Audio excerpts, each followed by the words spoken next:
ma'am आई screen लाए को okay कोई ना ngasi jeng jai si stop loss ko SL ko SL haiba malai aduga atopa mana SLM haiba su leiba stop loss sida sina stop loss haib ni sina stop loss M sina market haib ni ko sisima atopa mana target haib su le leiriba target ko sise khangba yamna mathau tai ko stop loss khangdaba yade aduga target su khangdaba yadi सिगी stop loss SL से सिदी होजी से दुम कोगी trade ता एनी market ता कनो दुम करी ता अवेलेबल ओरेगा लेरी को अदुगा SLM से कोगी इंडेक्स ता कई दा कोइना ट्रेड तौर कान दा ऑप्शन दा सी होजी की ओइना डिसेबल तौर थंबने को मैना हदी एक्टिव ओइबा मानबने सिदे अप्लाई तौसिलबो SLM से हापसिलबो मतम दा होजी की टेम्पररी मासे फंगदे है दुम हाइरकन को अदु कोई सिसिन से अदुगा टारगेट सु को अदु सिसिंजे करिनो हना जिंग से को सपोज आइना मार्केट से एंट्री तौरे खलसी कदाय दगी एंट्री तौरे खलसी ngaraंगी खोइनो होजी इनामना हंगिबदो ट्रायंगल सी गी कानब से करिनो ट्रायंगल से ngसाई मार्केट से सिदगी अफ्लाई खलसी सनो से लोरे खलो सिदा मुलाय को आइना सिदे एंट्री जेंग तुसे कदाय दनो सिदगी ब्रेकआउट पीरे खलसी सिदे केंदनम को सिदे केंदनम मन ब्रेकआउट पीरे ब्रेकआउट पी बाय से करिनो है गदी हाय रिवर्स की लेरमी ब ट्रायंगल की फॉर्म लेरमी ब से माय रेंज से सिदगी को केंदन से मथक तक आखलगा क्लोजिंग पीबो नत्रगा मखादा कुमगा क्लोजिंग पीबो से को अदो मथक तक आखलगा क्लोजिंग पीबो एग्जांपल ने लौरसी को मथक तक आखले क्लोजिंग पीरे नेक्स्ट केंदन सिदा मु फॉर्म तौरे खलसी अदो आइगी एंट्री से हेन खुदोंग साब से कदाय दनो सिगी ब्रेकआउट पीरेबा कैंडल सिगी हाई से सी हेंगल कांदा इसे एंट्री तौबा सी कैंडल सिदा सिने हेन एक्यूरेसी वांगी हाइबने याय को मैम अदो सिदा इने एंट्री तौरे खलसी आइगी एंट्री पॉइंट दि सिदा फंगे ए सिदा इ राइट एंट्री ने खलगा इने एंट्री से लौजरे ओके आइगी स्टॉप लॉस कदाय थमदिनो को स्टॉप लॉस कदाय थमदिनो अदुगा स्टॉप लॉस हाइजे करिनो हाइब क्वेश्चन अमगर लाकदौरी पूरा बेसिक तक कोई लाइसे मैम हाँ खंग ताबीरो मखाजिंग मिनसिको मार्केट से सिदा लाकपा इसे मार्केट से सुमाइना हाइगले को सि हाइगलप मतम सिदा इना मार्केट से ओके सि जौरगदी सिदा एंट्री चंगगे खले को सिगी मफम से लुपा 10 पीबने खलसे 10 रुपीस सिदा इना बाय तौरीबा 10 रुपीस सिदा इना बाय तौर मतुंग सिदा आइना सि बाय तौसे कगिनो मार्केट से अप तो सखरगो होरेन आदा लुपा कुन पीरे कांदा जो लुगे हाइबगिने बैना सिदा 10 रुपीस ते एंट्री तौसे यानी को मैम अदो इतादी 10 रुपीस इना बाय तौरगा मथरोम काखलगा 20 दे जोन गे हाइबगी को सिसिदा इना एट 20 हेक टच तौब मतमदा सेल तौथोखरो हाइना ऑर्डर तौरगा थंबा याइबा को ऑर्डर तौरगा हाइबसिगी ऑर्डर तौरगा आइना मथरोम कारगदी आइगी 10 रुपीस ते लौरिसे 20 हेक जौबगा को ऑटो सेल तौगरो हाइना आइना थमेबा को सिगी आइना सिगी थमगदौरिबा ऑर्डर से सिसे अखोइना टारगेट ऑर्डर नेबा टारगेट को ओके टारगेट ता आइना 20 हेक जौबगा जोलोइन थमदुइने ओके अतोपा मना कईगुम सिगी 10 सिदगी मथलोम कारगद आइगी प्रॉफिट नि मखालोम कुमगदी मखालोम सुम हंधरे खलसे आइना 10 दे लौरुबसे खितंग का खलमगा सुम हंधरे खलसे को सोयदे लुपा 9 जौरे खलसी सोयदे 3 जौ 9 जौरे खलो 3 जौरे खलो को अदो आइना मुक नसाइगी आइगी सिगी लुपा 10 पीबा आइना लैरुरिसे मखालोम दा हाइधरकु मतमदा लुपा 3 जौरगदी सिदा ऑटो सेल तौगोइन थंब मुक्सारीबा मथक्तसु ऑटो सेल तौगोइन थंब जाय मथकी ऑटो सेल सिना टारगेट नि मखादा लैरिबो ऑटो सेल से सिसिना स्टॉप लॉस ने यानी को मैम द स्टॉप लॉस साइज कइनो हैगदी वर्ड तसु कोन सुम खंगे स्टॉप हाइबम लैरे नेट्रा अदुगा लॉस को LOSS सिसिनि ꯑꯩꯒꯤ ꯂꯣꯁꯇꯣ ꯁ꯭ꯋꯥꯏꯗ ꯁ꯭ꯇꯣꯞ ꯇꯧꯔꯣ ꯍꯥꯏꯕꯅꯦꯕ ꯍꯥꯏꯗꯤ ꯑꯩꯅ 10ꯗ ꯂꯧꯕꯗꯣ ꯃꯈꯥꯔꯣꯝꯗ ꯁꯨꯝ ꯍꯥꯏꯗꯔꯦ ꯂꯨꯄꯥ 9 ꯌꯧꯔꯦ ꯂꯨꯄ 1 ꯃꯥꯡꯉꯦ ꯈꯔꯒ ꯍꯥꯏꯗꯔꯦ 9 ꯌꯧꯔꯦ ꯂꯨꯄꯥ 2 ꯃꯥꯡꯉꯦ ꯈꯔꯒ ꯍꯥꯏꯗꯔꯦ 8 ꯌꯧꯔꯦ ꯂꯨꯄꯥ 3 ꯃꯥꯡꯉꯦꯕ ꯀꯣ ꯑꯍꯨꯝ ꯃꯥꯡꯕꯁꯤꯗ ꯁꯤꯗꯒꯤ ꯍꯦꯟꯅ ꯃꯥꯡꯕ ꯉꯝꯖꯔꯔꯣꯏ ꯑꯩ ꯁꯤꯗ ꯑꯩꯒꯤ ꯂꯣꯁꯁꯦ ꯁ꯭ꯇꯣꯞ ꯇꯧꯕꯤꯔꯣ ꯍꯥꯏꯔꯒ ꯑꯗꯨꯅꯦꯕ ꯁ꯭ꯇꯣꯞ ꯂꯣꯁ ꯍꯥꯏꯔꯤꯁꯦ ꯀꯣ ꯑꯁꯦꯡꯕꯗꯤ ꯃꯥꯁꯦ ꯑꯣꯔꯗꯔ ꯑꯃ ꯁꯦꯝꯃꯒ ꯊꯝꯕꯅꯤ ꯑꯣꯇꯣ ꯁꯦꯜꯒꯤ ꯑꯣꯔꯗꯔ ꯑꯃ ꯁꯦꯝꯃ ꯊꯝꯕꯅꯦꯕ ꯀꯣ ꯑꯗꯨ ꯑꯩꯅ ꯆꯪꯉꯤꯕ ꯃꯥꯔꯀꯦꯠꯀꯤ ꯄ꯭ꯔꯥꯏꯁꯇꯣ ꯑꯗꯨꯒꯤ ꯃꯈꯥꯗ ꯑꯣꯇꯣ ꯁꯦꯜ ꯊꯝꯃꯒꯅ ꯑꯩꯈꯣꯏꯒꯤ ꯁ꯭ꯇꯣꯞ ꯂꯣꯁ ꯑꯣꯏꯗꯣꯏꯅꯤ ꯃꯊꯛꯇ ꯑꯣꯇꯣ ꯁꯦꯜ ꯊꯝꯃꯒꯅ ꯇꯥꯔꯒꯦꯠ ꯑꯣꯏꯗꯣꯏꯅꯤꯀꯣ ओके सिगी ऑपोजिट ओन तैनबदा मार्केट से अखोई हुजिकिदुना बायर ओइने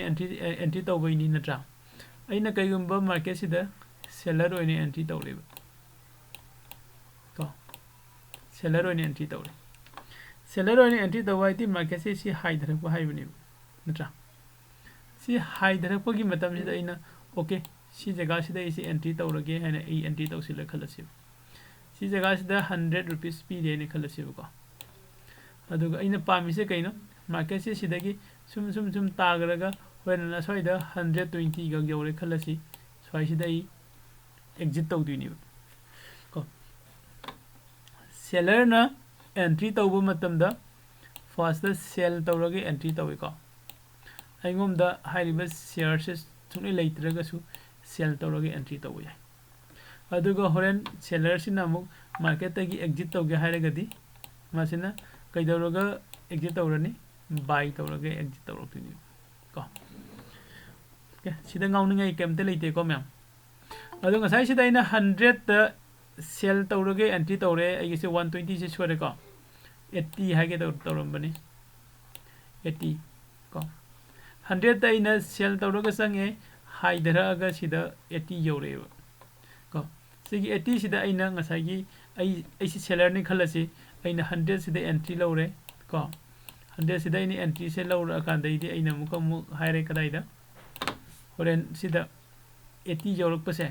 सिदा ऑटो एग्जिट तौ हाइरे ऑटो एग्जिट का ऑटो एग्जिट तौ हाइरे अदो सिगी ऑटो एग्जिट तौ हाइना अइना हाइदिसे करिनो ऑर्डर अमा सेमक्तुइनिबा हाइरिबा ऑर्डर से असेंबदी ऑटो सेल ऑटो बाय ने कोइना सेलर नदी सिदा सेल तौरगे एंट्री संगागा एग्जिट ना बाय तौरगा थोकिदिनेबको अदुना सिगी 80 रुपीस त ऑटो एग्जिट तौगरो हाइसे सिसे टारगेट निबा को आइगी टारगेट ने साइना चामदा सेल तौरकपदो 80 रुपीस त बाय तौरगे एग्जिट तौ हाइबने हाइबदे आइगी प्रॉफिट तो 20 रुपीस हाइबने यारिको म्या करिगुंबा मार्केट से मखारोमदा कुंबगी मोहता मखारोमदा हाइपेटन कुममगा सोमदा काखलागदी सोमदा सुम काखले आ जौगरे सोय जौब मतमदा 200 का जौसिंगरे खलसि आई लॉस क्या न फजन मांगे को या अदो सिसी लॉस से ओइदनबा सागी 100 सिदगी पॉइंट मंगा काखले खलसि 105 को सिगी 105 सिदा आई लुपा चामदा इन लेबसे लुपा मंगा खक आई मांगबदी याई सिदगी हेन मांगनिंग दरे हारेगदी 105 से सिदा ऑटो एग्जिट थंब जाइबा हाइरिबसिगी 105 तो ऑटो एग्जिट थमक्तुसे सिसे खोइना स्टॉप लॉस सारे खंगनेबा ngसागी आइगी लॉस तो मथलना का खरादि लॉस ओइदिनि अदो स्टॉप तौगरो हाइबनि यानी को मैम अदुना खोइना बायर गा सेलर गा अनि सिगी खेनरेसे करिनो को बायर अदुगा सिदना सेलर बायर गा सेलर बायर ना मार्केट से एंट्री तौब मतमदा बाय तौरगा एंट्री तौवे एग्जिट तौब मतमदा सेल तौरगा एग्जिट तौवे नत्रा सेलर ना एंट्री तौब मतमदा सेल तौरगा एंट्री तौवे अदुगा बाय तौरगा एग्जिट तौवे यानी को अदुगा बायर की स्टॉप लॉस आइगी एंट्री पॉइंट दो अदुगी मखा दो ओइगनी स्टॉप लॉस को आइगी टारगेट आइगी एंट्री पॉइंट सिगी मथकता आइगी टारगेट ओइगनी को सेलर की एंट्री सेलर की स्टॉप लॉस कदाइ दो ओइगनी सेलर की एंट्री पॉइंट से सेलर की एंट्री पॉइंट से सिगी मथकता को स्टॉप लॉस ओइगनी aduga magi target na makhada target oigani sibaw da kana kana question kai ke hangning ba lege ngangsi ai Zerodha account la changaga buy sell gi dialog box open tawraga mu jingak tuini ko ado hojik phau sida question hangning ba yauraga su dum hangiro loina yana di bro sir ji seller gi do oh seller gi entry to gi point duma confusion kara lai okay market se down line na tra aduga market se aman up line akhoi no je khangi je kaino up ta di akhoi na sida buy tawraga sida sell tawba ya have de khangi ba khangi ko ai de akhoi na koi gi traditional business na jaga normal business ta myam na tawnai se kaino पोसे होइङ इदे लैरगा ताङ कान्दा योलगा profit लो बनि औ अदे stock market का खोगी normal market का कितंग styli different लाइ से कदाइ दनो कान्दा स्टॉक मार्केट दि अइंगोम द लैतब पोट से हाइदि हाना ने मागी ममन से वांगिङ इदा पोट की ममन से तांगिङ इसिदा को अइना हाना सेल तौथो म याइबा सेल तौथो मगा हयेंग ममन दो हंधरा कान्दा बाय तौरगा लोइसिनबा को अइना 200 द सेल तौरमे 100 ता buy तौरे different क्या नो सी difference है 100 नि को ओ सिगी लुपा चाम से ngसागी seller दुगी profit ओइदुनि करिगिनो आइकांदा माना sell तौइ द 200 नि buy तौइ न 100 नि आइदि sell हाना तौरम बनि पोसे खरा तांगि मतम sell तौथोंबा दो कोना होंगा कांदा buy तौबा सिसे स्टॉक मार्केट ता याइ को सिगी ददि आई वैल्यू केम याउद्रगा जो दुम सेल दुम तौसन बा यागदा सानमाय सेल तौसिन बा याइ वैल्यू याउदे बाइसे कनोने आइगी पैसा दि चतुइने को आइगी ट्रेडिंग अकाउंट दा याउरिबा पैसा दो फंड दो अदुदगी सिगी 200 रुपीस से सटकिने अदुगा हये कोइ डेरिवेटिव मार्केट है लाकनी को अदुदने खितंग डिफरेंट होय अदुगिने मतम दो जेंगसे होजि होजि की दि खोने जेंगिसे इक्विटी दा इंट्राडे तौबगी को इक्विटी दा खोने इंट्राडे तौब मतम दा अप ता लागना बाय तौगने डाउन दा लागना सेल तौरगा खोइ एंट्री तौब जाय को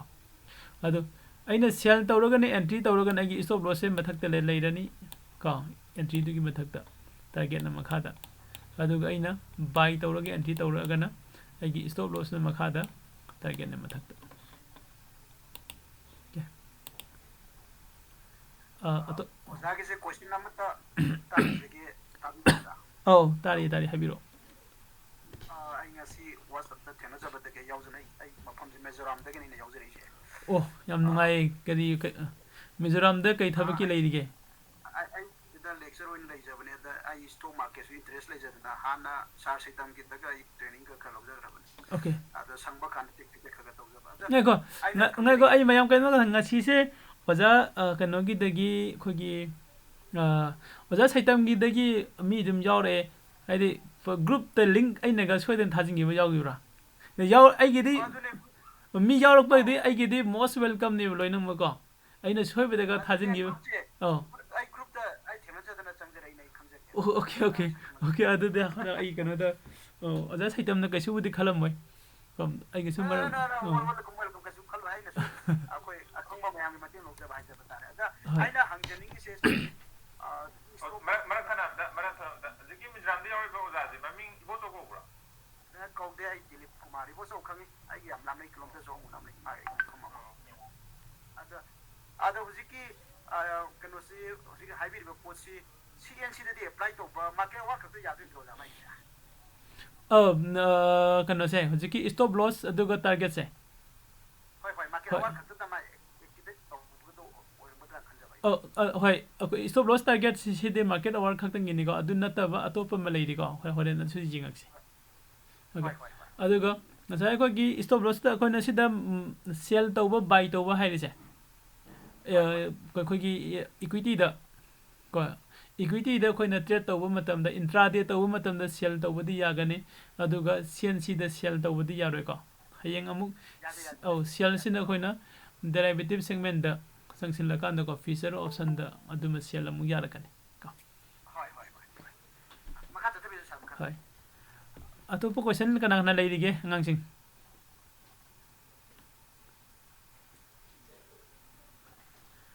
yarabo ma'am yare ko adu de okay ei sida igi Zerodha account da lage Zerodha account da lage Zerodha account sida koi first da ngasai gi ai gi target ka stop loss ka hana jingi si ko aidi exit tawu matam da entry da nata ba exit da entry da so koi na stop loss da koi gi SL season लगे entry तब याबा दुसु लई को अंदु SL से exit की खक्तंग येंगी सी हजिक से suppose I ये हानना bye तौरग थंबा अमा position दे लैरे खलसी को पोजीशन दे हजिक से लैतबरी नै होल्डिंग दे लागे को होल्डिंग दे लाए अदुग सिदै एग्जिट तौबगी चंगे खलसी तो एग्जिट की लागान सिदा सिदा जिंग बिरो मैम SL हाइबम लैरे SLM हाइबम लैरे हजिक कोइन वरी सागिबदुनी को सिगी SL से आइने SL सिदा चंगगा सेल तौथोके हाइरगदी हजिक लैरिबा मार्केट की प्राइस है इजे कदाइ देनो टाटा पावर नि टाटा पावर की से 225.75 ओइरि नत्रा अदो सिगी मखादा आइने खलिसे मखा हाइदरगा 220 यौरगदी एग्जिट तौथोखरो आइने खलै तो मार्केट ती हजिक 225 तनि लैसे पॉइंट मंगा गी मखादा इन सी थम्मे हेन खलसेबको सपोज अदुगा सै आगी ट्रिगर प्राइस हाइबम से लाकनी ट्रिगर प्राइस इन सिगी प्राइस से सिदगी खितंग ख हेंगलगा नंगना कयादा थमनिंगलो 21 दा थमगे हाइब्रा नत्रगा 20.5 दा थमगे हाइब्रा सैना थम्बे याइबे SL से SL दा सिदा प्राइस अनि लाइसिने करी हारिनो हाइरगदि मार्केट से कइगुंबा सुंबा खोगी स्टॉक मचा सिंचे ममन जामदब सिंचे सी मार्केट से सोना हाइधरे खलसी हाइधरे को मतम सिदा नसागी से 2 को 222 लाए खलसी मथंग द 21.9 गा सोइन लाखरे खलो को अखोन सिदा थम्मी से क्यानो 220.5 ने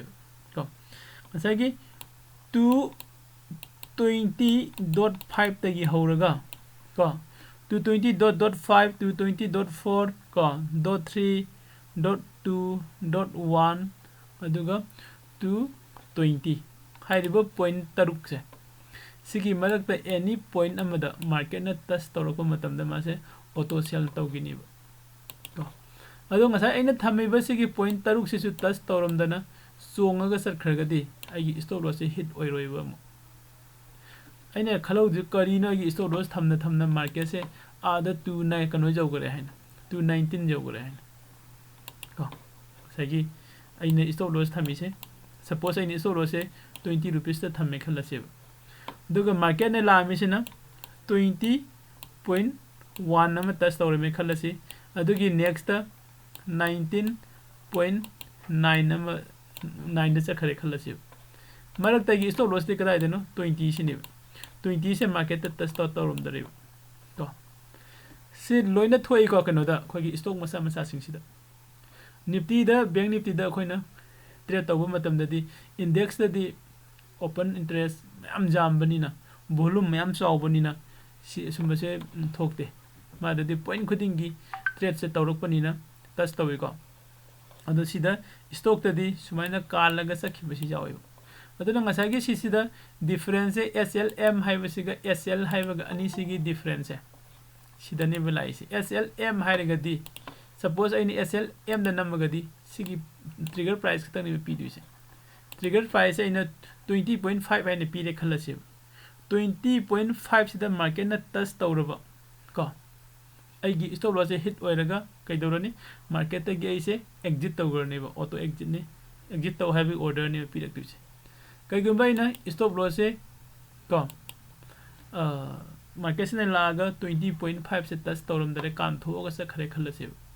20.6 जौरा अमगा 20.1 द जम तौगरे को अदुइता दे एगी स्टॉप लॉस से हिट तौहरो इसे ngairega लेहरगा अस हिट तौदरे न अमुक मॉडिफाई तौनी अमुसु तौदरे अमुसु मॉडिफाई तौरनी को मथंग अदने लाप मतमदा एगी फंगदब प्रॉफिट तो फंगहौदबसु याइबा अदुना SLM गा SL गा से अनि सिदा ꯀꯔꯝꯕꯅ ꯑꯩꯈꯣꯏꯗ ꯁꯤꯖꯤꯟꯅꯕꯗ ꯍꯦꯟꯅ ꯕꯦꯇꯔ ꯑꯣꯏꯒꯦ ꯍꯥꯏꯔꯒꯗꯤ ꯀꯣ ꯑꯩꯒꯤ ꯑꯣꯏꯅꯗꯤ ꯑꯦꯁ ꯑꯦꯜ ꯁꯤꯅ ꯍꯦꯟꯅ ꯕꯦꯇꯔ ꯑꯣꯏꯀꯣ ꯑꯦꯁ ꯑꯦꯜ ꯁꯤꯗ ꯉꯁꯥꯏꯒꯤ ꯑꯦꯁ ꯑꯦꯜ ꯑꯦꯝꯗ ꯑꯩꯅ ꯄꯣꯏꯟ ꯑꯃꯈꯛꯇꯅꯤ ꯗꯤꯐꯥꯏꯟ ꯇꯧ ꯊꯝꯗꯣꯏꯁꯦ ꯑꯣꯇꯣ ꯑꯦꯛꯖꯤꯠꯀꯤꯀꯣ ꯑꯗꯨꯕꯨ ꯑꯦꯁ ꯑꯦꯜ ꯁꯤꯗ ꯑꯩꯅ ꯍꯥꯞꯄꯛꯑꯒꯗꯤ ꯉꯁꯥꯏꯒꯤ 20.1 ꯍꯥꯏꯒꯦꯔꯥ 2 ꯍꯥꯏꯒꯦꯔꯥ ꯅꯠꯇ꯭ꯔꯒ 220 ꯍꯥꯏꯔꯒ ꯄꯤꯒꯁꯨ ꯄꯣꯏꯟ ꯇꯔꯨꯛꯅꯦꯕ ꯆꯥꯟꯁꯦꯁꯇꯣ ꯁꯤꯗꯅ ꯋꯥꯡꯉꯦꯕ ꯅꯠꯇ꯭ꯔꯥ ꯍꯥꯏꯗꯤ ꯑꯩꯈꯣꯏꯅ ꯂꯣꯇꯔꯤ ꯌꯥꯎꯕ ꯃꯇꯝꯗ ꯁꯤꯌꯥꯔ ꯑꯃꯈꯛꯇꯪ ꯌꯥꯎꯕꯗꯨꯒ ꯁꯤꯌꯥꯔ 10 ꯌꯥꯎꯕꯗꯨꯒ ꯐꯥꯎꯕꯒꯤ ꯆꯥꯟꯁꯁꯦ 10 ꯌꯥꯎꯕꯗꯨꯅ ꯈꯤꯇꯪ ꯋꯥꯡꯉꯦ ꯅꯠꯇ꯭ꯔꯥ ꯑꯗꯨꯃꯥꯏꯅ ꯇꯧꯔꯒ ꯁꯤꯗꯁꯨ ꯑꯩ ꯁ꯭ꯇꯣꯞ ꯂꯣꯁꯁꯤꯗ ꯀꯣ ꯑꯦꯁ ꯑꯦꯜꯒ ꯑꯦꯁ ꯑꯦꯝꯒꯁꯦ ꯑꯅꯤꯁꯤ ꯃꯔꯛꯇ ꯀꯔꯝꯕꯅ ꯍꯦꯟꯅ ꯕꯦꯇꯔ ꯑꯣꯏꯒꯦ ꯍꯥꯏꯔꯒꯗꯤ ꯑꯦꯁ ꯑꯦꯜꯁꯤꯅ ꯍꯦꯟꯅ ꯕꯦꯇꯔ ꯑꯣꯏꯒꯅꯤꯀꯣ ꯃꯌꯥꯝ ꯌꯥꯅꯤꯀꯣ ꯁꯤꯁꯤꯅ ꯑꯩꯈꯣꯏꯅ ꯁꯦꯜ ꯇꯧꯕ ꯃꯇꯝꯗ ꯁ꯭ꯇꯣꯞ ꯂꯣꯁ ꯊꯝꯃꯒ ꯁꯦꯜ ꯇꯧꯕꯒꯤ ꯋꯥꯔꯤꯅꯤ ꯑꯗꯩ ꯑꯇꯣꯞꯄ ꯑꯃꯅ ꯑꯩꯈꯣꯏꯅ ꯁꯦꯜ ꯇꯧꯕ ꯃꯇꯝꯗ ꯇꯥꯔꯒꯦꯠ ꯊꯝꯃꯒ ꯁꯦꯜ ꯇꯧꯕ ꯀꯣ ꯇꯥꯔꯒꯦꯠꯁꯦ ꯑꯩꯈꯣꯏꯅ ꯁꯤꯗ ꯇꯥꯔꯒꯦꯠ ꯍꯥꯏꯅꯗꯤ ꯏꯔꯒ ꯂꯩꯇꯦꯀꯣ ꯁꯤꯒꯤ ꯂꯤꯃꯤꯠꯁꯤꯅꯤ ꯂꯥꯛꯇꯣꯏꯁꯦ ꯂꯤꯃꯤꯠꯁꯦ ꯁꯤꯖꯤꯟꯅꯔꯒ ꯅꯪꯅ ꯁꯦꯜ ꯇꯧꯒꯦ ꯍꯥꯏꯔꯒꯗꯤ ꯍꯧꯖꯤꯛ ꯃꯥꯔꯀꯦꯠꯁꯦ 225ꯅꯤ ꯂꯩꯁꯦꯀꯣ 225 ꯂꯩꯕꯁꯤꯗ ꯑꯩꯅ ꯍꯣꯔꯦꯟ 235 ꯌꯧꯔꯀꯥꯟꯗ ꯁꯦꯜ ꯇꯧꯒꯦ ꯈꯜꯂꯁꯦꯕ ꯀꯣ ꯍꯥꯏꯗꯤ ꯃꯥꯔꯀꯦꯠꯀꯤ ꯄ꯭ꯔꯥꯏꯁꯁꯤꯗꯒꯤ ꯃꯥꯅ ꯆꯥꯎꯔꯛꯇꯣꯏꯅꯤꯀꯣ ꯇꯥꯔꯒꯦꯠꯇꯗꯤ ꯁꯤ ꯏꯔꯒ ꯑꯩꯅ ꯁꯦꯜ ꯇꯧꯊꯣꯛꯄ ꯃꯇꯝꯗ ꯃꯥꯔꯀꯦꯠꯁꯤꯅ 235ꯁꯤ ꯌꯧꯔꯛꯇ꯭ꯔꯤꯐꯥꯎ ꯃꯁꯤ ꯂꯩꯒꯅꯤꯕ ꯑꯗꯨꯝ ꯑꯣꯀꯦ ꯑꯗꯣ ꯁꯤꯗꯗꯤ ꯃꯥꯔꯀꯦꯠꯁꯦ 235ꯇꯒꯤ ꯃꯊꯛꯇ ꯀꯥꯈꯠꯈ꯭ꯔꯦ ꯈꯜꯂꯣꯕꯀꯣ ꯑꯣꯀꯦ ꯑꯗꯨꯁꯨ ꯃꯥꯒꯤ ꯇꯥꯔꯒꯦꯠꯇꯨ ꯌꯧꯈ꯭ꯔꯒ ꯀꯣ ꯁꯦꯜ ꯑꯁꯨꯝ ꯇꯧꯔꯝꯕꯅꯤꯀꯣ ꯑꯗꯣ ꯁꯝꯇꯥꯏꯝꯁ ꯀꯥꯟꯕ ꯌꯥꯎꯔꯝꯒꯗ꯭ꯔꯥ ꯈꯪꯗꯦ ꯍꯧꯖꯤꯛꯐꯥꯎ ꯑꯩ ꯁꯤꯗꯗꯤ ꯊꯦꯡꯅꯗꯔꯤ ꯑꯗꯨꯒ ꯁ꯭ꯇꯣꯞ ꯂꯣꯁꯀꯤ ꯍꯟꯊꯔꯛꯄꯁꯤꯗꯗꯤ ꯖꯝ ꯇꯧꯕꯁꯦ ꯑꯩꯒꯤ ꯂꯥꯏꯐꯇ ꯐꯖꯅ ꯊꯦꯡꯅꯈꯔꯦ ꯀꯣ ꯑꯩ ꯋꯥꯔꯤ ꯑꯗꯨꯝ ꯇꯧꯕꯅꯦ ꯑꯉꯥꯡꯁꯤꯡꯗ ꯑꯦꯁ ꯕꯤ ꯑꯥꯏꯗ ꯑꯩꯅ ꯂꯩꯔꯒ ꯊꯅꯝꯕꯗ ꯄ꯭ꯔꯣꯐꯤꯠꯁꯦ 7,000 ꯀꯣ 250 ꯑꯗꯥꯏꯃꯨꯛ ꯄ꯭ꯔꯣꯐꯤꯠꯁꯦ ꯂꯩꯔꯀꯥꯟꯗ ꯑꯩꯅ ꯁ꯭ꯇꯣꯞ ꯂꯣꯁ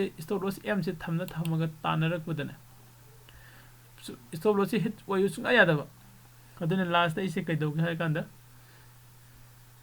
ꯑꯥꯗ ꯆꯠꯂꯒ ꯉꯁꯥꯏꯒꯤ ꯑꯩꯒꯤ ꯁ꯭ꯇꯣꯞ ꯂꯣꯁꯁꯦ ꯍꯤꯠ ꯑꯣꯏꯕ ꯃꯇꯝꯁꯦ ꯑꯩ ꯑꯗꯨꯋꯥꯏ ꯃꯇꯝꯁꯤꯗ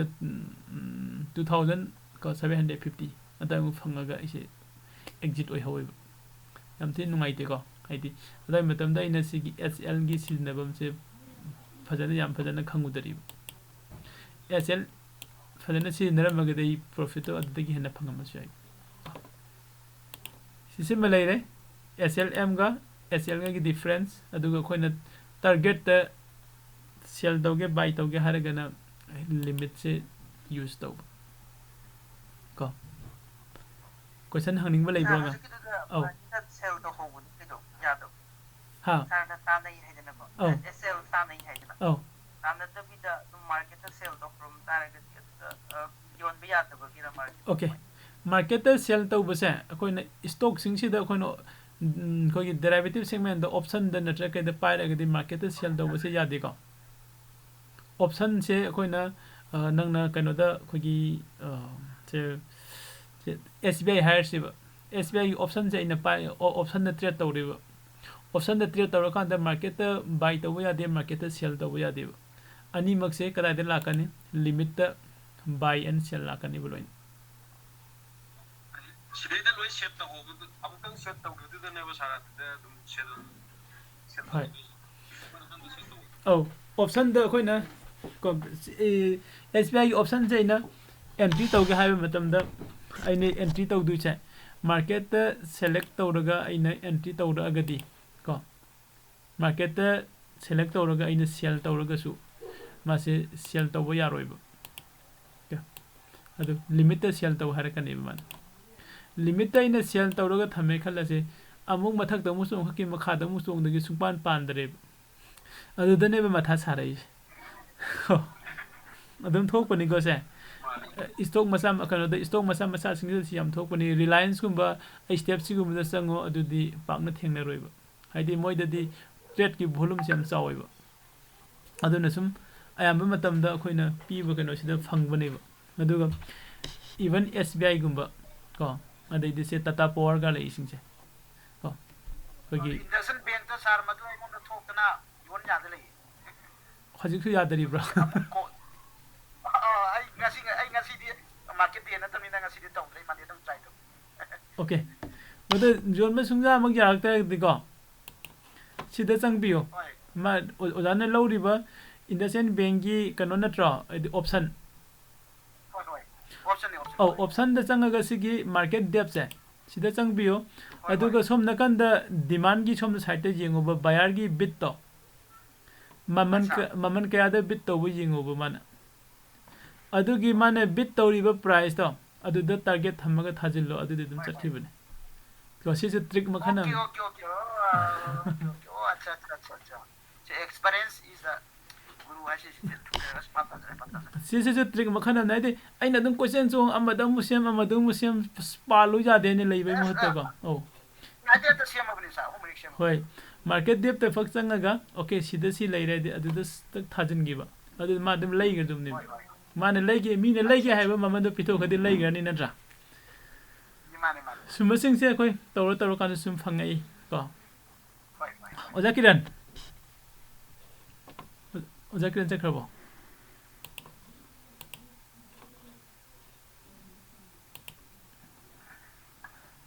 ओजा किरण जारम दरबा माले ओके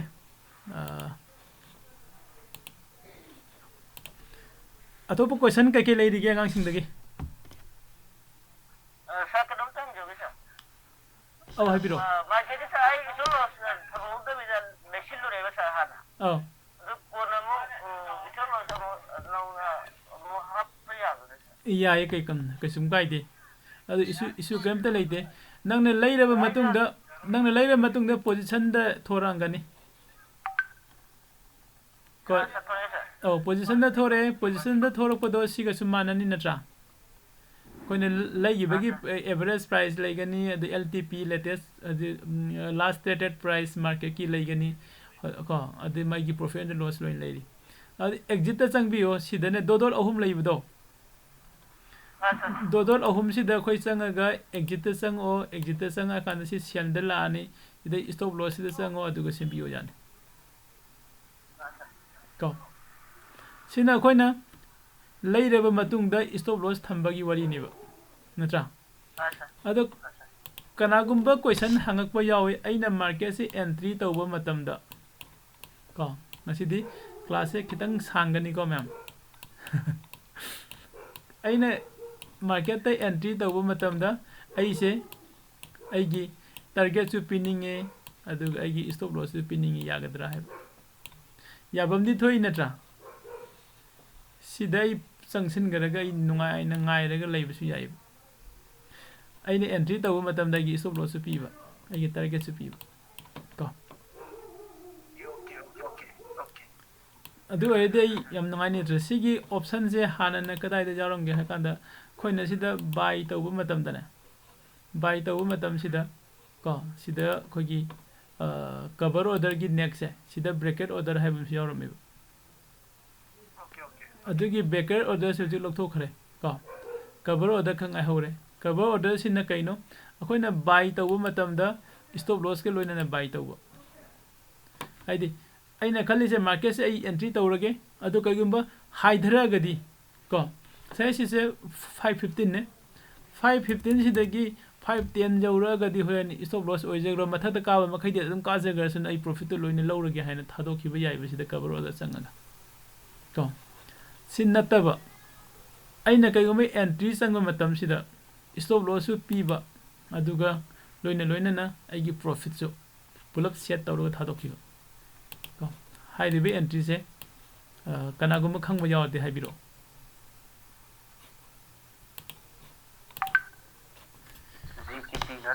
माने जीटीटी दा कोइ कन सिनबा याइ को जीटीटी दा कोइ सिनबा याइ जीटीटी अखोइना कमाइना लौगने हाय कांदा ngसाइगे सिदा संगागा एसबीआई सिदा संग जिंगसि को एसबीआई दे बाय तौरे खल्लसि दे लाइ को सिदा मोर जाउरि मार्केट तै बाय तौरे को कवर ऑर्डर दा फंगोय को नॉर्मल ऑर्डर दे जिंगसि कनो दा रेगुलर दा संगे सिदा मार्केट दा बाय तौरे नत्रगना लिमिट दा बाय तौरे आइगे अपामने को मार्केट दा बाय तौगरे लिमिट दा बाय तौगरे आइगे अपामने ओके अदो इन मार्केट की डायरेक्ट ब्राइट कोन तो बाय तौरे खलसी अदुग मखा द लागा सिदगी GTT दा कनो तौरिसे stop loss ko sida mana se to automatically create a GTT for the position on order completion ko at aigi order se phangdri baw se ma se leidi ne bangai re gadum ko GTT ne to tu se sige GTT sida ini stop loss thame khalasi aigi stop loss se sida aina 5% natraga 10% ire khalasi 5% thamagi mai by default ko aduga target to thame khalasi 5% okay sina minus 5% is stop loss sina plus 5% ani sigi magi meaning se kari no hai gati minus 5% masagi aina low riba trade sida aina ha 1 lakh invest awre khalasi ko lakh ama invest awre adu minus 5% haidi lakh ama sigi 5% do kya tare lising mangani ntra ko aina lakh ama si invest tawraga trade taw matam sida mai agi loss to loss se na sum handraga 5000 je hek jawra ba adudi auto exit tawgrani ba market tagi ko ain lama sang basida minus 5% haide 5000 se loss oigara di kya le hurani 95000 ai sia poi hone ba ko okay aduga atopa mana aina GTT se thamba matam dana ngasagi ama ai target to 5% target thame 1 lakh se 5% di 5000 in atra market se mathak ta haigale khalase aina buy tawrage entry taw matam da aduga ai profit to 5000 se jawruk paga 5000 ek tas taw matam da market tagi auto exit taw gini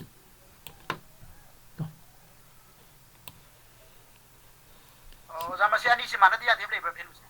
leite ai apam bane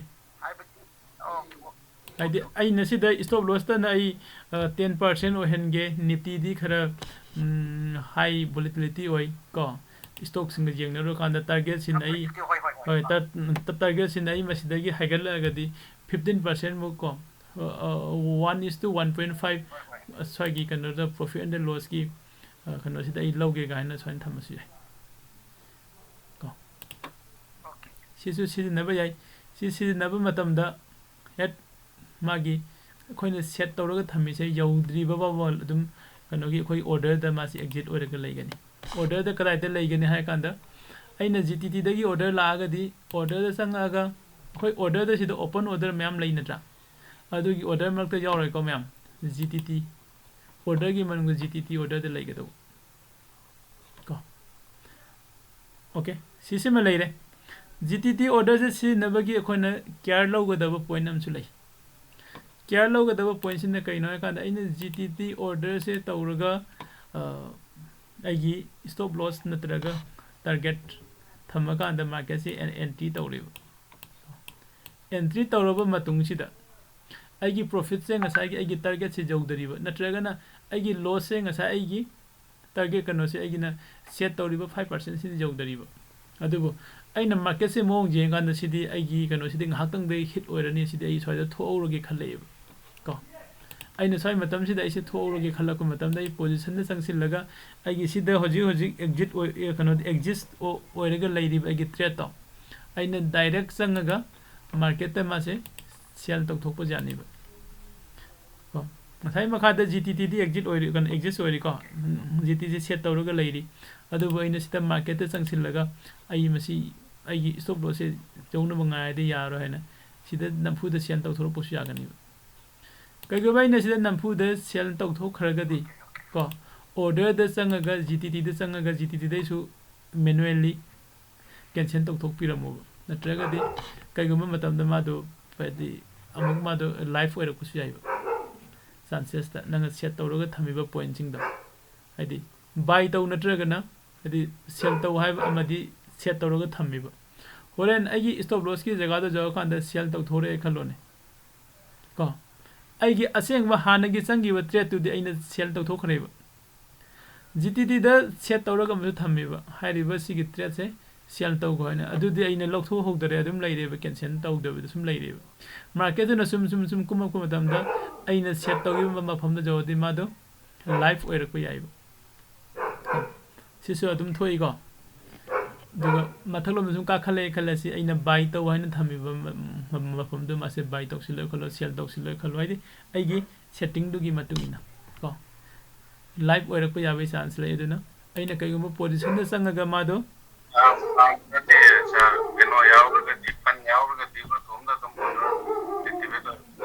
अदु सिगी experience से सिगी experience से ओजा किरण फजन पाइरबने ओजा किरण अमता share तौबियो ma'am the खर हेन मपुंग फान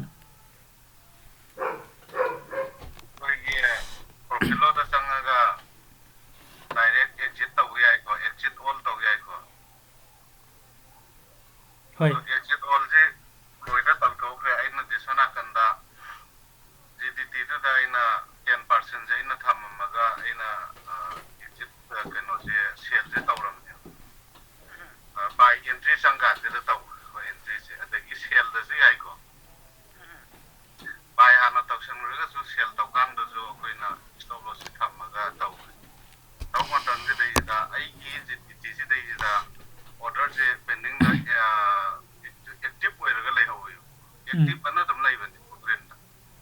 tigar oira bana ta active oiraga pending da lay hawdi ba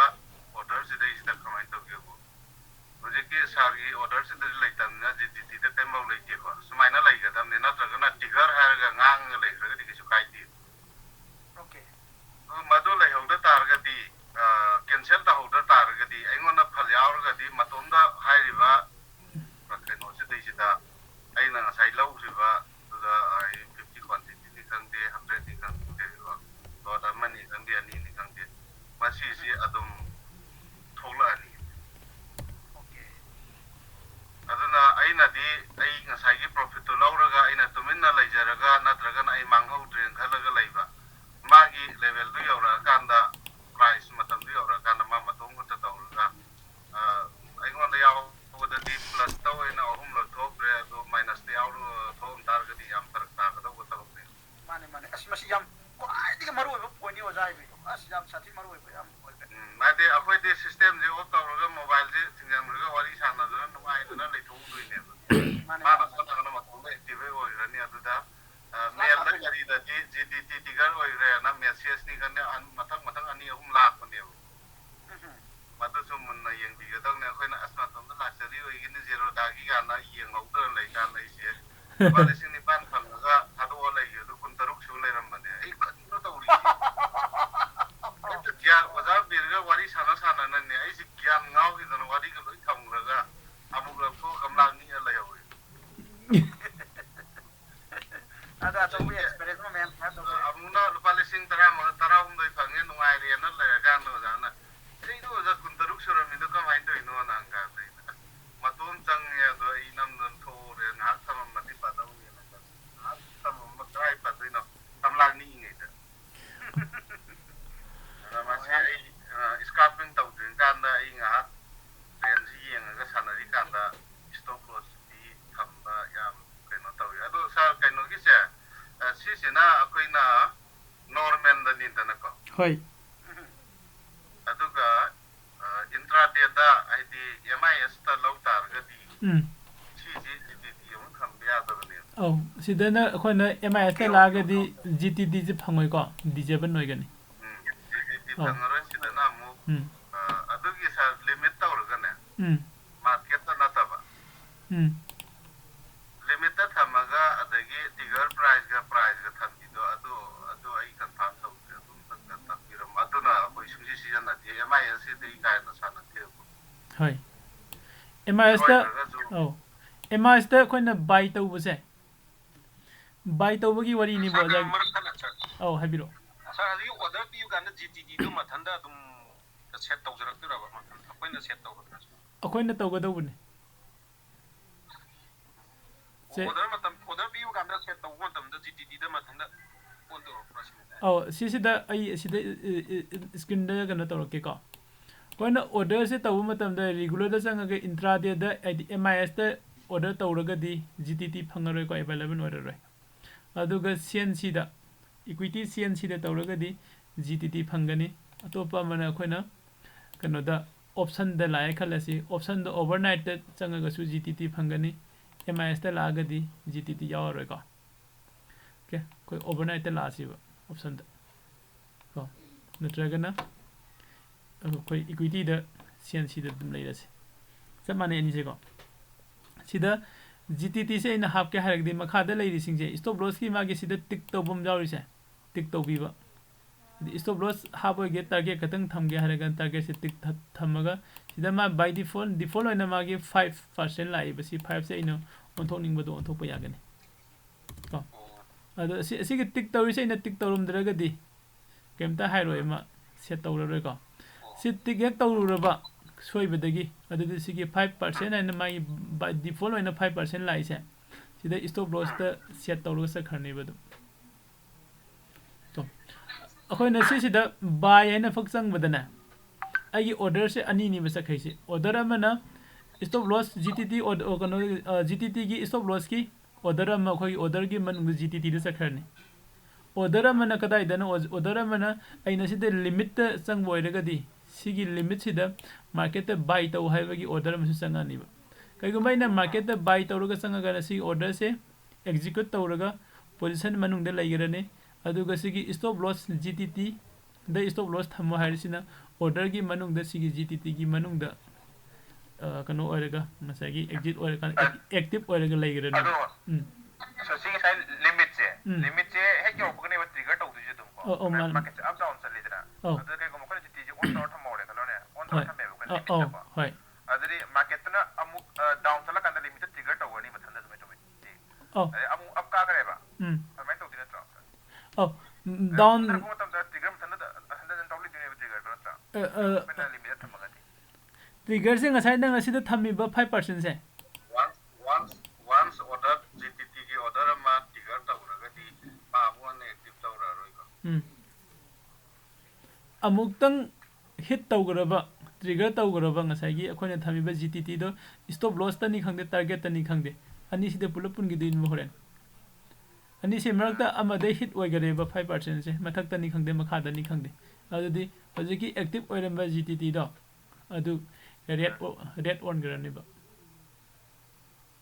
hey sai bab ta dum yaw re tu oh samna ga na ai target thame ba 5% da ai GTT da on door me ba oh ado on door me ai target hit ta close over ba hoy ado itadi GTT close over ne anta thana da oh GTT su close तौगरने अदुगा नंगी position दे सु close तौगरने pull up market दो exit sai mana acha sa sai ko na ma sel to ma trigger to ai ko na fu de enter mu ne ba oh namfuda sel tausilubu namfuda GTT da koine sechu tawroga thamgiba ado GTT na target yaw da bida oh target jawdari ngeida oh target jawdari ngeida koina position da gi changsillaga exit tawthokibado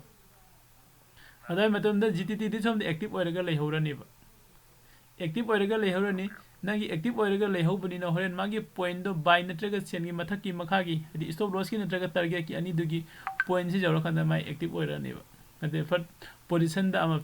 पाइथोराने ngasai somna kanda GTT set tau thamibani ko si matang se yamna care lo bada ka ko ngasi bo ai di thengna dari ko asi ki kano se oja kiran am toina thengna re hana man share tawrok pane bu noma oja na si gi stop loss ki soina high matam se da si katang kano to view point ji at to view ma se ai thengna re hana ko adu yamna important oi bu point ni ba si se ai di sonda profit phangai ne nungai ne leithok thui ne natra ado kaiguma market tu na di masagi makha da in stop loss thamiba jaga du da laaga sell tawsile khallasi ko sell tawrage exit tawbai ne bla idea seng bode ado sell tawsile kan da masagi sell tawraga changsile ko sell tawrok matam da ai fan su matik chana leirame khallo sell tawraga changsile ba market tu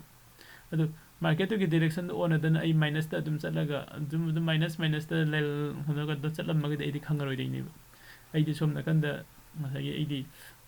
profit log thu e haraga nungai ne lei gar ni somna GTT ma pending le hoi di active we hoi di kaw tho khare ko sigi asoi basi su akoi myam soi den ba hona mina si ko thank you asya mama yang presa adai ding asagi ida hoi targadi direct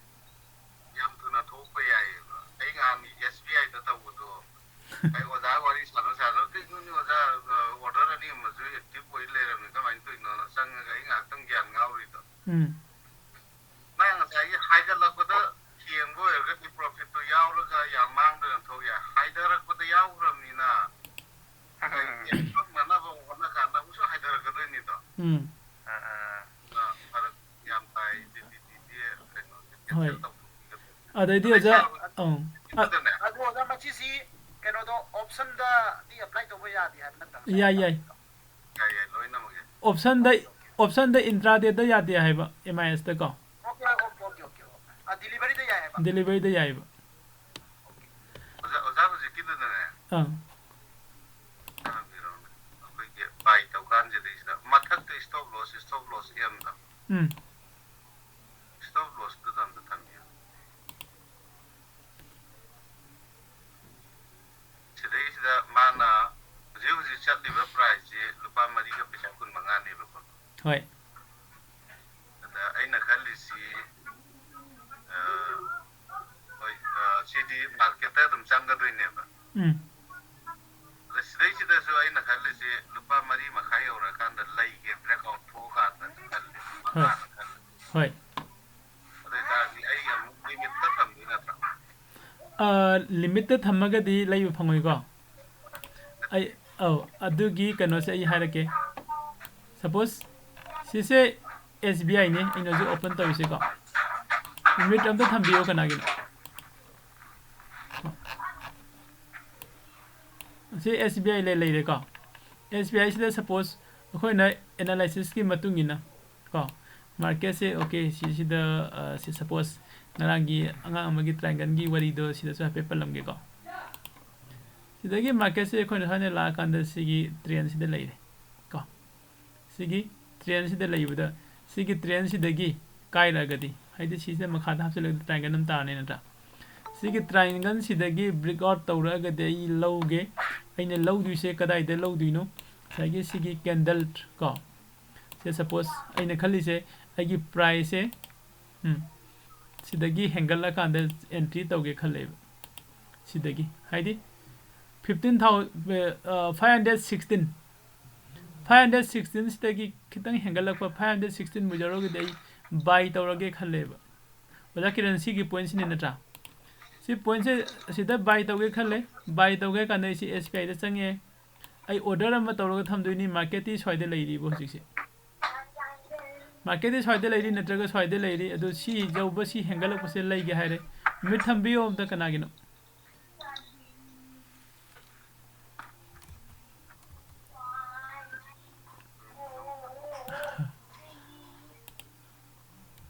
okay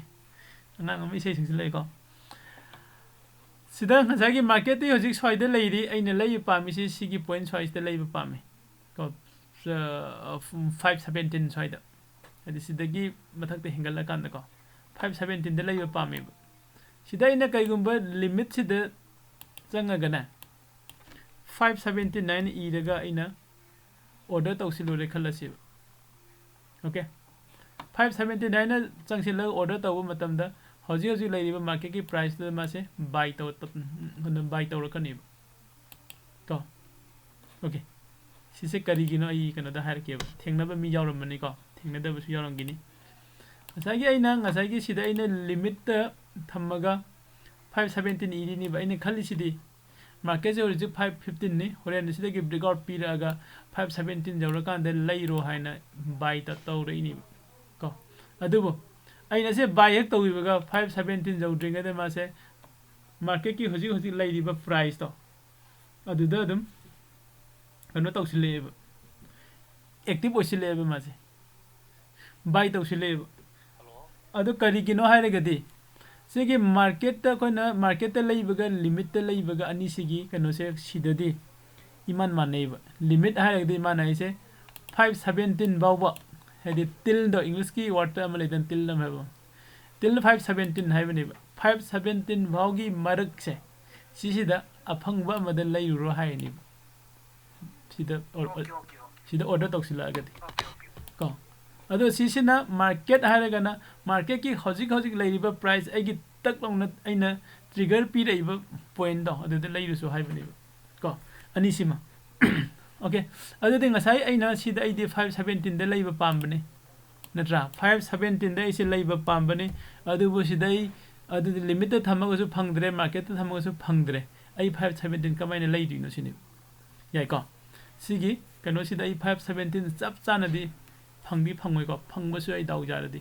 सिदा Koyna सिगी SL से the by Tabu याइ SL सिदा आई by Tabu याइ 517 and the 517.1 गुम्बे बिरगा अदु market से ना हाइगलको मतमदा 517 नत्रगा 517.1 से सिगी point अनि सिगी मरकता hit तौरप price अमदा आई फंगनी बलै ai yan da de bodo to khogi SL namagadi trigger tawne buy tawne haraba da oh asisna buy gini ko ngasai duna sell gini mamang de duna buy ga sell ga gise se ai sida mu lake chart ko chart sida ko ne la kan da e market se sigi red line na main se singai se sidagi breakout period ko se koi ngai re khalasi ba breakout period ga su mu soi sita pallaga leire khalasi adudagi aina khalise ai sigi line ama singing green nama ko 517 ne 516 ko 516 stagi kitang ka hengalaga ko khogi 517 no side isi entry se loaning gi sidai ne entry loaning ba matam da aina ngasagi market sigi high lak pa se ngai raga ko market sigi high lak pa se ngai raga sida buy ga tawraga market te thamaga ready tawraga leiraga so ina buy da tak naw number matam da candle sina pat song khar khaga di ada high da palo duini sumi go mya ado aina pami se kaino market sida ai se 517 sida laiba entry taw pami ba hoji 517 ni jawdari ba aina 517 da laiba pami se na kari gino 517 se yawgaraba sidagi hinga kharaga di market se mathak lom na ka dore ai se ai khangi ba ko aigi analysis ki matungina ka gi ba yai haiba se aingom da adu ikano se laire khalasi ba aigi analysis ki matungina ko adu ida de 517 sida ai se buy tawge khalasi sida ina buy tawge hairu se limit ta thamaga buy tawragadi 517 da phangoi haiba 517 bawgi marakta any point namada aingom da phangakani yam thuna ko aini entry tawbo dum phangani ko atopa mana अदुदे अइना 517 सिदा अइना palm point सिदा कमाइना bye तौबा यादुइनो हारगदी limit सिदा नरगदी खोय bye तौबा याररोय SL से सिनो हाइबा सय मतम सिदा एसएल से सिनरगा 517.1 नत्रगा .2 ई रे खलसिबको सिदा खोयना मार्केट सिदा 517 यौरकपगा नत्रगना 517.1 हेन जौबगा हाइरिबा पॉइंट सिंग सिदा आई market entry tawgini basida ko buy dawraga SL thammido adu close tawroidra order to trigger tawra SL da close tawroidra ba nate siside buy tawbagi order ne ba khoine piri se ngasai gi amaduna sell tawbagi order ne ba ko sell tawbuda di khoine limit thamaga su ngasai gi target pi bane basidi sigi I cell से सिगी 517 सिदा cell तौ हाइबदुनिबा target से अदो ngasai na sida buy sida ini SL ga loina na entry tawba yai haiba SL ge entry tawba haisida sida ko ni stop loss thamaga buy tawba na te ba ko stop loss ke loina na buy tawba na te aina sida buy tawba haise kaino kanda market ki price na 517 को 517 दगिना 517.1 बागी मरक से हेक जौरकपदा आइगी सिगी order से active ओइरो हैना थाजिलपने सिगी कनो से सब आइरोदा 516.5 तगी मखा the लैथागरे न गल्लोने दो टारगेट ऑर्डर तो हिट ओइरो ले हौरने अदु बइने लिमिट त जंगुरगदी अदु ऑर्डर तो हिट ओइरकने सिगी ऑर्डर से याम इंपोर्टेंट होइबने अखोगी स्मार्ट मनी मयाम ने स्मार्ट मनी हाइसे को FII अदैदी कोगी DIR को कोगी बिग इन्वेस्टर मयाम अमा मोइन एंट्री लौरिसिंग सिंगाक्तनी मोइन सी एंट्री से लौरिसे कगिनो सपोज 517 दगिना 519 बगी मरकता हाइरे सिदा माना क्वांटिटी से 20,000 का हाइरे खलसी को सिनेबा थाजिल लइसे सिगी क्वांटिटी 20,000 से माना हाइदि 517 दगिना 517.1 सिदा पुलप लयु हाइदि फंगोय नत्रा फंगबा याई फंगदबसु याई द क्वांटिटी से 2 लाख साइरे खंदो अदुदि सुंफंगे फंगरोय नत्रा अदुन मोइना सिदा तौरैसे 17 दगी हौरगना 522 बोगी मनुंगसिदा नत्रगना 525 फोगी मनुंगसिदा सेल तौरपु मखै पुलप बाय तौसिलो हाइना थाजिल लक्तुनि अदने हक्ता खंगौदना मार्केट केंदन नम मखाम जरग तारमग फट हागे खैदो नत्रगना खंगा कारम खंगता तारपो याविदना केंदन थंगना थंगना अनि सुंबसिंगसे सिसिगी एग्जांपल नि बुलोइना स्टॉप लॉस हन तौबा गा हाइदो एग्जांपल लोइना सिदा मार्केट से मथक कारक तुरे खलसी को मार्केट से मथक दी कारक तुरे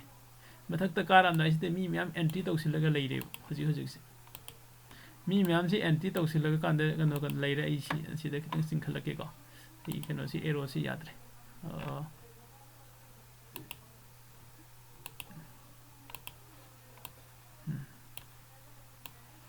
जस्ट स्वाइदे कनो खजिंगम सिबसु तंग यावब्रे यंग सिकोइ हाइपेट माननाबा हमखो हाइदि सिमकनि हाइबदि नतेको अदु मार्केट से मथलम न का तुरे नत्रगा मखालम न कुम द धुरे हाइ कांद याम खंगहौदना डाउन खंगसे सटखिबा अदुगा खोगी मथलम न खंगा कागी बसे अखोय दुम थेंगनै बत्रे तौबा नत्रा अदुदा थेंगनरी दो असैगी सिगी ऑर्डर सुमबसे मयाम जावरी बदुदा ऑर्डर से मयाम पिसलगा थाजिलकपा को सैगी से सिदै दुम ड्रॉ तौरगे मार्केट से हजिक से स्वाइन चले को खोइना ngai से कइनो सिदगी ब्रेक आउट तौबो ngai बनि सि ब्रेक आउट तौदु रहने स्वाइदे मी म्याम सिदल चट बाय से बाइसन म्याम तौनरी बाय ऑर्डर म्याम जावरी बसिदा को मथलो म का खनि हाइबगी सिगी बाय ऑर्डर म्याम से स्वाइदे खरे स्टॉप लॉस थमे खले स्वाइदे खरे थमे खले स्वाइदे खरे म्याम से स्टॉप लॉस से मागी माई कनो सिगी मतुंगिने स्टॉप लॉस से म्याम थमे बसिदा को ओके सिसिदा ngasai बायर सोबम संगे इन्वेस्टर बिग इन्वेस्टर माना बाय तौरे इसे ngasai सिदगी हौरगा सिबाउसी को 517 बायदि 522 दगिना को 517 बाउने खलसियो को 522 दने 517 बाउ सिदा लाइरिबे स्टॉप लॉस मैम से अदो ngasai सिसिदा बिग इन्वेस्टर सिना ऑर्डर लाक्सिलेसे कइनो 517 दगी को 522 बाउ को हाइदे 522 दैना 517 बाउ द लैरिबा कनो मैम से सिदा सेल तरोफो मखै लाख अनि से क्वांटिटी से पुलप लैसे लोइन थाजिले अदि सिगी स्टॉप लॉस मैम से पुलप चारगा सखिदिने नरा सिसिनेबा मैम ने स्टॉप लॉस हन तौरपा हाइसिदा जॉब तारमनी मागी 517 बाउ मा लैरनी अदैदि का खरनी ओके खोय अंगांग अनौबसिंग द खितंग कंफ्यूजन चलम याई को अदम तासे लो नो मदुम ज्ञान तारखिन जस्ट ngasiगी खोयना नैनरे से स्टॉप लॉस का टारगेट का दाई थमगनी स्टॉप लॉस का माइन थमगनी हाइबसिंग दुनि को कनागुम्बा अकाउंट ओपन तौदरी बजारगसु ओपन तौबियु को दो ओपन तौदरिङैदा हाइबेतंग निंगसिन बिरमो हाइदे आइगी कनोदा जेरोदा गी पार्टनरशिप लये अदिदा अकाउंट ओपन तौमिननबा पुन क्वेश्चन कना लाइनरी के स्टॉप सर उजिके buy to the stop loss तो कना एसएल द लैरेबा अदो संगिबगा उजिके ऑर्डर टू द मु सेल दा स्टॉप लॉस थमगा सेल तौतामनी ओ होय अइना मुकमु संगसिलगा अदुगा स्टॉप लॉस मु हाप के हारेगदी एग्जिट चंगगा अदुगा स्टॉप लॉस तम हापनि नत्रा ngasai अइना सोमदा बाय द एसएल सिनरै दुदि आइगी टारगेट लैगे हाइबदुगी कन यूज तौरपनि टारगेट बाय तौबगी अदुगा स्टॉप लॉस तगी अखुना मु एग्जिट तसु अइना आइगी टारगेट एग्जिट तौगे हारेगदी ko market ki limit to the sin na ba yai natragana makharomda maybe agi stop loss setting tawromge hairagana stop loss to mu set tawdu ꯑꯗꯨꯗꯤ ꯉꯁꯥꯏꯒꯤ 5% 10% ꯗꯨꯅ ꯀꯣꯝꯕ ꯍꯦꯟꯗ꯭ꯔꯣ ꯑꯅꯤꯔꯛ ꯊꯣꯛꯅꯗꯕ hoi adunadi hena kome 5% 10% da oh ꯃꯊꯥ ꯁꯥꯗꯦ ꯑꯩꯈꯣꯏꯗ hoi 5% 10% duna matha sade adu ngasai da khoi mam discussion tawrei sei recording tawsin bane ko YouTube ta habaga mayam class